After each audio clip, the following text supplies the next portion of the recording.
మనందరికీ తెలుసు, ఎందరో ప్రాణ త్యాగాల ఫలితంగా మనకు తెలంగాణ రాష్ట్రం సిద్ధించింది.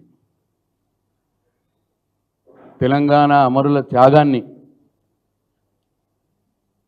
తెలంగాణ సమాజం నిరంతరం స్మరించుకునే విధంగా, భావి తరాలు వారి యొక్క త్యాగాల నుంచి స్ఫూర్తి పొందే విధంగా ఆనాటి ముఖ్యమంత్రి కేసీఆర్ గారు నగర నడిబొడ్డులో సాగర తీరాన తెలంగాణ సెక్రటరియట్కి ఎదురుగా అత్యంత వైభవంగా బ్రహ్మాండంగా నా భూతో నా భవిష్యత్ అన్న విధంగా అమరజ్యోతి నిర్మించిన సంగతి కూడా మనందరికీ తెలుసు. అది ఒక దీపం ఆకారంలో దాన్ని నిర్మింపజేసి ఆ దీపంలో నుండి వచ్చే ఒక ఆరని జ్యోతి అంటే అమరుల యొక్క త్యాగాలు తెలంగాణ సమాజం యొక్క గుండెల్లో నిరంతరం జ్వలిస్తూనే ఉండాలి. ఆ జ్ఞాపకాలు సజీవంగా ఉండాలి, ఆ అమర జ్యోతిలా ఉండాలి అనే ఒక అర్థం వచ్చేలా అంత గొప్ప కట్టడం వారు చేపించినారు. ఏ రాష్ట్రం చెందిన వ్యక్తి అయినా సరే ఒకవేళ తెలంగాణకు వస్తే అధికారికంగా ఎట్లనైతే ఢిల్లీలో బాపు గారి దగ్గరికి వెళ్ళి గాంధీ గారికి ఎట్లయితే అంతర్జాతీయ ప్రముఖులు వచ్చి నివాళులు అర్పిస్తారో, లేదు అక్కడ కూడా అమరుల యొక్క త్యాగాల రాజ్ఘాట్లో అమరుల యొక్క స్తూపాన్ని సందర్శిస్తారో, స్వాతంత్ర పోరాటంలో మరణించే వారి యొక్క అమరుల స్మారకార్థం నిర్మించినటువంటి ఆ స్మారకాన్ని ఎట్లనైతే ఇంటర్నేషనల్ ప్రతినిధులు డెలిగేట్స్ సందర్శిస్తారో మొదట వచ్చి, అట్లా తెలంగాణ అమరవీరుల స్మారకం యొక్క ఈ అమర జ్యోతిని అట్లా ఈ రాష్ట్రానికి ఏ అతిథి వచ్చినా మొదలు అక్కడికే వెళ్ళి వారిని స్మరించుకునే విధంగా ఏర్పాటు చేయాలని చెప్పి ఆ రోజు ముఖ్యమంత్రి కేసీఆర్ గారు ఆలోచన చేసినారు. కానీ ప్రభుత్వం మారింది. అది ఎంత గొప్పగా ఇవాళ ఆ కట్టడం అంటే, ఇవాళ ఇది ఒరిజినల్, ఇప్పుడు నిజంగా ఉన్నది, ఇది లైవ్ ఫోటో. దీపం ఆకారంలో ఉన్నటువంటి స్టెయిన్లెస్ స్టీల్తో ఈ దీపం ఆకారాన్ని చేసి దాంట్లో నుంచి జ్యోతి వెలిగిస్తున్నట్టుగా ఈ గొప్పగా కట్టడాన్ని చేసినాం. దీని ముందు ఇది 3.4 ఎకరాల్లో 3.5 ఎకరాలు దాదాపులో ఇగో ఇది కూడా లైవ్. ఈ లాన్స్ చాలా బ్రహ్మాండంగా ఇంత గొప్పగా అమరులను స్మరించుకునే విధంగా ఇవాళ కేసీఆర్ గారు కట్టడం జరిగింది. ఇది కూడా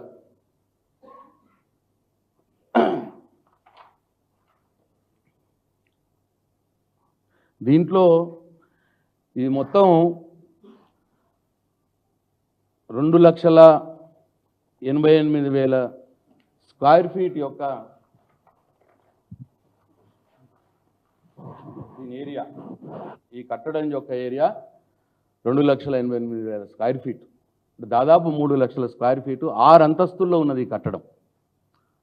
6 అంతస్తుల్లో, కింద 2 అంతస్తులేమో బేస్మెంట్లోనేమో పార్కింగు, గ్రౌండ్ ఫ్లోర్లోనేమో art gallery plus office room, first ఫ్లోర్లోనేమో ఫోటో గ్యాలరీ, ఆ అమరులని సెల్యూట్ చేసే విధంగా అక్కడ ఒక చిన్న స్మారకం, తర్వాత ఒక థియేటర్, ఒక 70 మంది కూర్చొని చూసే విధంగా, ఆనాటి తెలంగాణ ఉద్యమ జ్ఞాపకాలని నెమరు వేసుకునే విధంగా, తెలంగాణ అమరుల యొక్క త్యాగాలను నెమరు వేసుకునే విధంగా ఒక థియేటర్ ఏర్పాటు చేసినాం. అట్లనే ఫస్ట్ ఫ్లోర్లో ఒక 500 మందితో కూడినటువంటి ఒక కన్వెన్షన్ హాల్, ఇగో ఇలా ఒక 500 మందితో బ్రహ్మాండమైన కన్వెన్షన్ హాల్ అక్కడ. తర్వాత సెకండ్ ఫ్లోర్లో ఈ convention hall, 3rd and 4th ఫ్లోర్లో rooftop garden restaurant, covered ఉంటుంది, కొద్దిగా ఓపెన్ టెర్రస్ ఉంటుంది. అక్కడ ఒక రెస్టారెంట్ కూడా పెట్టినాం విత్ కిచెన్. అంటే ఇట్లా ఒక అన్ని రకాల వసతులతోటి అదొక సజీవంలో ఉండే విధంగా అమరజ్యోతి యొక్క స్మారకం సజీవంలో ఉండే విధంగా కేసీఆర్ గారు ఆ రోజు నిర్మింపచేసినారు. అయితే ఈ నిర్మాణం యొక్క ప్రత్యేకత ఏంటంటే ఈ ఆకారం ఏదైతే వచ్చిందో, ఈ స్టెయిన్లెస్ స్టీల్ ఆకారం ఏదైతే వచ్చిందో, ఈ ఆకారం ఇటువంటి స్టెయిన్లెస్ స్టీల్తో చేయబడినటువంటి కట్టడాలు ఈ ప్రపంచంలో మూడే ఉన్నాయి. ఒకటి చికాగో బీన్ అని చెప్పి అమెరికాలో చికాగో పట్టణంలో ఉంది. అది ఇగో ఇది చికాగో బీన్. ఇది మన తెలంగాణ అమరవీరుల స్మారకం. ఇది అమరజ్యోతి, ఇది చికాగో బీన్. ఈ చికాగో బీన్ కంటే పెద్దది మనది, దీనికంటే పెద్దది.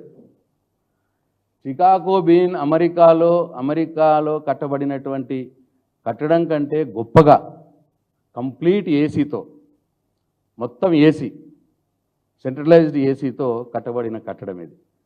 చూడండి, ఏమాత్రం తీసిపోకుండా. ఇగో ఇదేమో దుబాయ్లో దుబాయ్ మ్యూజియం రెండో కట్టడం. దీనికంటే కూడా మనది పెద్దది. ఇదే టెక్నాలజీ. ఇట్లా ప్రపంచంలో అతి అరుదైన కట్టడంలో ఒకటిగా ఈ అమరవీరుల స్మారకాన్ని కేసీఆర్ గారు నిర్మింపజేసినారు. అంటే చికాగో బీన్కి చికాగో వెళ్ళిన ప్రతి విజిటర్ వెళ్తాడు. దుబాయ్ మ్యూజియంకి దుబాయ్కి వెళ్ళినటువంటి ప్రతి విజిటర్ వెళ్తాడు. అట్లనే ఈ అమరవీరుల స్మారకం, ఈ అమరజ్యోతి దగ్గరకు కూడా హైదరాబాద్కు వచ్చిన ప్రతి ఒక్క విజిటర్ రావాలి, అమరులకు నివాళులు అర్పించాలి అని చెప్పి ఆనాడు కేసీఆర్ గారు ఆలోచనతో ఇది కట్టించినారు. ఇంత గొప్పగా కట్టిన కట్టడాన్ని సంవత్సరమైంది ఇది ఇనాగ్రేషన్ చేసి. సంవత్సరం దాటిపోయింది.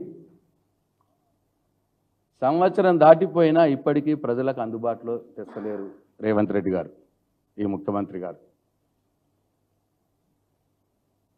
ఏంటి కారణం? కేసీఆర్ ఆనవాళ్ళు లేకుండా చేయాలి, కేసీఆర్ కట్టిన దాన్ని ముట్టుకోవద్దు, కేసీఆర్ కట్టిన దాన్ని చూడొద్దు. కానీ దురదృష్టవశాత్తు ఆయన సెక్రటరియట్లో కూర్చోవలసి వస్తున్నది పాపం. అది కూడా కేసీఆరే కట్టినాడు. దురదృష్టవశాత్తు ఆయన దురదృష్టం కొద్దీ కమాండ్ కంట్రోల్లో కూర్చోవలసి వస్తున్నది ఆయన వరదలు వచ్చినప్పుడు. అది కేసీఆర్ గారే కట్టినారు.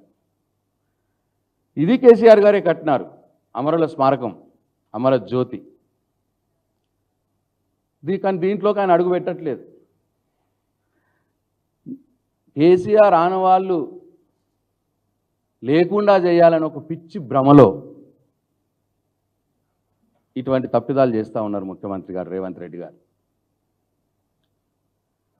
సంవత్సరం అయింది మొత్తం కంప్లీట్ అయిపోయి, ఇప్పటికీ అమరులకు నివాళులు దొరకట్లేదు, ప్రజలకు అనుమతి లేదు. ఆ రోజు ఎన్నికలప్పుడేమో అమరుల కుటుంబాలని రెచ్చగొట్టి వాడుకున్నారు. ఇవాళ ఇదే అమరుల తెలంగాణ అమరులకు నివాళులు అర్పించడానికి ప్రజలకు అనుమతి ఇవ్వాలనే కనీస మనసు రావట్లేదు ముఖ్యమంత్రి గారికి, రేవంత్ రెడ్డి గారికి. నేను ఆయనకు తెలియజేస్తా ఉన్నా మీ ద్వారా, మీ అపోహలు మానండి, మీ పిచ్చి భ్రమలు, కేసీఆర్ ఆనవాళ్ళు లేకుండా చేస్తానే పిచ్చి భ్రమల నుంచి బయటకు రండి. అది ఎవరు చేయలేరు. కేసీఆర్ గారు ప్రజల గుండెల్లో ఉంటారు, అమరవీరులు కూడా ప్రజల గుండెల్లో ఉన్నారు, తెలంగాణ సమాజం గుండెల్లో ఉన్నారు.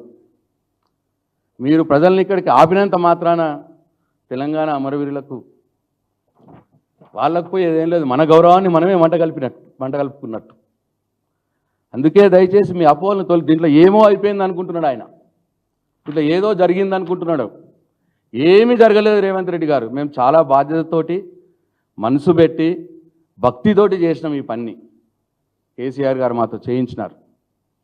దీంట్లో ఏమీ జరగలేదు. దయచేసి అవన్నీ అపోహలు ఎవరైనా చెప్పినా మీరు వినకండి. వెంటనే మీరు కేసీఆర్ ఆనవాళ్ళు చెడిపేస్తా అనే భ్రమల నుంచి బయటకు వచ్చి ఈ కట్టడం పైన మీకున్న అపోహలు ఏమన్నా ఉంటే అవన్నీ తీసేసి ఇప్పటికైనా తెలంగాణ అమరులకు దక్కాల్సిన గౌరవాన్ని దక్కనీయండి. తెలంగాణ సమాజానికి దీంట్లో అనుమతి ఇవ్వండి. తెలంగాణ సమాజం ఈ అమరవీరులను స్మరించుకునే అవకాశం కల్పియండి దయచేసి. తొందరలోనే మీరు ఈ పని చేస్తారని చెప్పి నేను ఆశిస్తూ ఉన్నా. లేకపోతే టీఆర్ఎస్ పార్టీ పక్షాన పోరాటం చేస్తాం.